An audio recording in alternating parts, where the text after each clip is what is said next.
Bonjour à toutes et à tous. Est-ce que vous connaissez le contrat de chantier ou le CDI de chantier ou le contrat d'opération, le CDI d'opération? Vous connaissez? Oui, tout le monde en a parlé effectivement il y a quelques mois à l'occasion des ordonnances Macron, et donc on va revenir sur cette forme spécifique de contrat très précisément dans cette séquence aujourd'hui. Donc le contrat, le CDI de chantier et d'opération. Alors le CDI de chantier, c'est un contrat qui n'est pas du tout nouveau, qui existe depuis belle lurette dans le Code du travail. On parle maintenant de chantier de contrat à durée indéterminée d'opération parce que ce contrat a été étendu à d'autres secteurs d'activité, comme on va le voir donc dans cette séquence. Voyons tout d'abord bien sûr l'histoire de Rosa, qui cette fois-ci est venue vous parler de son frère Charlie. On va connaître toute la famille, qui est conducteur de travaux. Il se trouve que Charlie a été embauché en CDI de chantier pour la réalisation d'un grand centre d'affaires dans la périphérie de Lyon.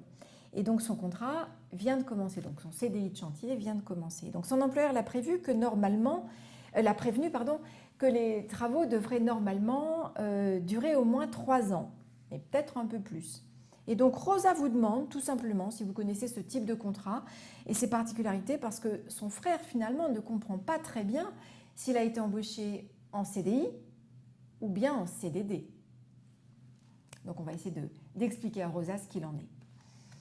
Définition du CDI de chantier ou d'opération. Il s'agit bien sûr, comme son nom l'indique au départ, d'un contrat à durée indéterminée, mais qui va être conclu pour la durée d'un chantier ou bien d'une opération particulière.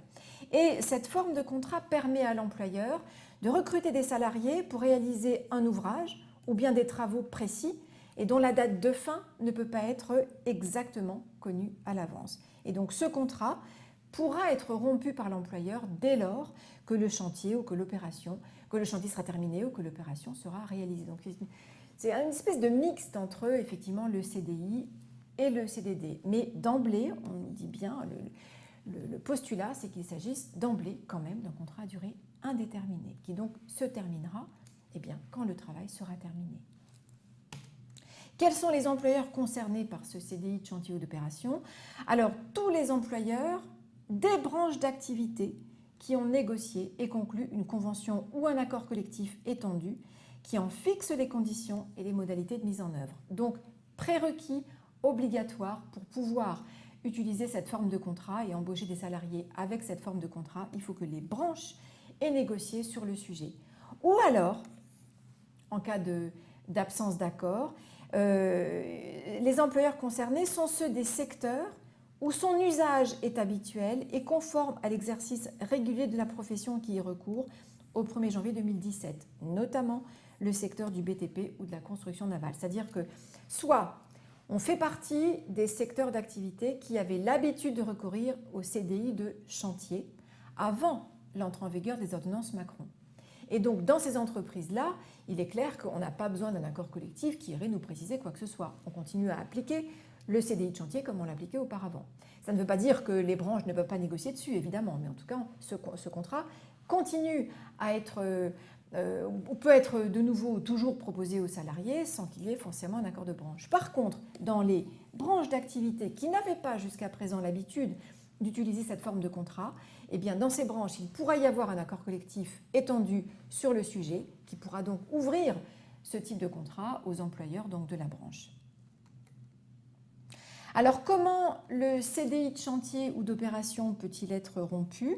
Alors, c'est très simple. En fait, on reprend ce que prévoyait déjà le Code du travail par rapport au CDI de chantier. La rupture du contrat, donc à la fin du chantier ou bien à la fois à la fin de l'opération réalisée, repose sur une cause réelle et sérieuse. Donc, en réalité, si vous comprenez bien, à la fin donc, du travail, l'employeur pourra licencier la personne avec un motif réel et sérieux. Bien évidemment, toute la procédure de licenciement devra être respectée. L'entretien préalable et les règles de notification du licenciement s'appliqueront comme pour un CDI classique. Mais on aura, et à la différence d'un CDI classique, on aura là précisément une cause réelle et sérieuse donc de rupture du contrat, donc de licenciement du contrat, qui sera donc fondée sur la fin du travail, la fin du chantier, la fin de l'opération pour laquelle le contrat a été conclu. Idem au niveau des de la procédure, hein, idem en matière de préavis. Donc on appliquera la même chose que ce qui est prévu pour la rupture du CDI classique, pour la remise du solde de tout compte, de l'attestation Pôle emploi, etc. C'est-à-dire qu'en réalité, on sera exactement sur le formalisme de la rupture applicable au contrat à durée indéterminée, donc sur les mêmes règles en matière de procédure que celles qui sont imposées pour le licenciement d'un salarié en CDI, avec juste une différence de taille, hein, c'est qu'on aura une cause réelle et sérieuse qui sera donc d'emblée définie par le fait que le contrat soit terminé, enfin que le chantier soit terminé ou que le travail soit terminé. Voilà donc ce fameux contrat de chantier ou d'opération. Donc on peut. Alors une dernière chose effectivement sur les indemnités qui sont prévues pour les salariés. Alors elles doivent être normalement prévues dans l'accord collectif ou bien dans le contrat de travail, par rapport bien sûr aux indemnités de licenciement, excusez-moi. Hein. Ces indemnités doivent être prévues donc soit dans l'accord collectif, soit dans le contrat de travail. À défaut, on appliquera l'indemnité légale de licenciement qui sera versée aux salariés, donc comme dans n'importe quelle forme de licenciement classique,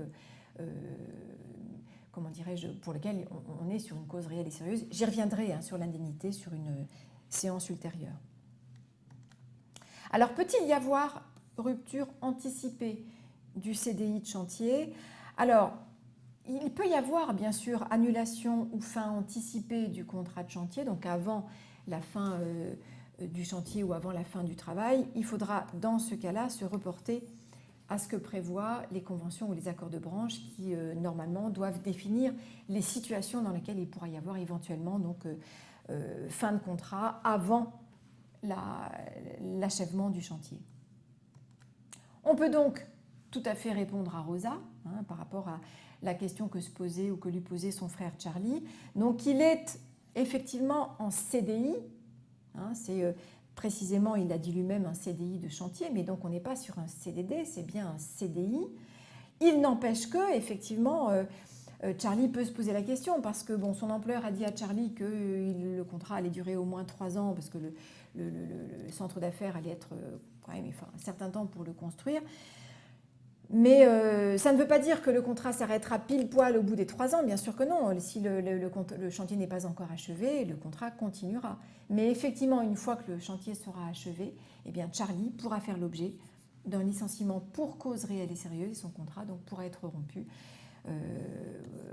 justement justifié par la fin du chantier. Et il aura droit évidemment à des licenciements, à des indemnités de licenciement qui sont celles prévues par les accords collectifs ou bien par le code du travail si les accords ne prévoient rien. Voilà ce qu'on peut répondre à Charlie. Vous pouvez donc expliquer tout ça à Rosa pour qu'elle aille le transmettre à son frère, s'agissant donc de ce fameux contrat de chantier ou d'opération.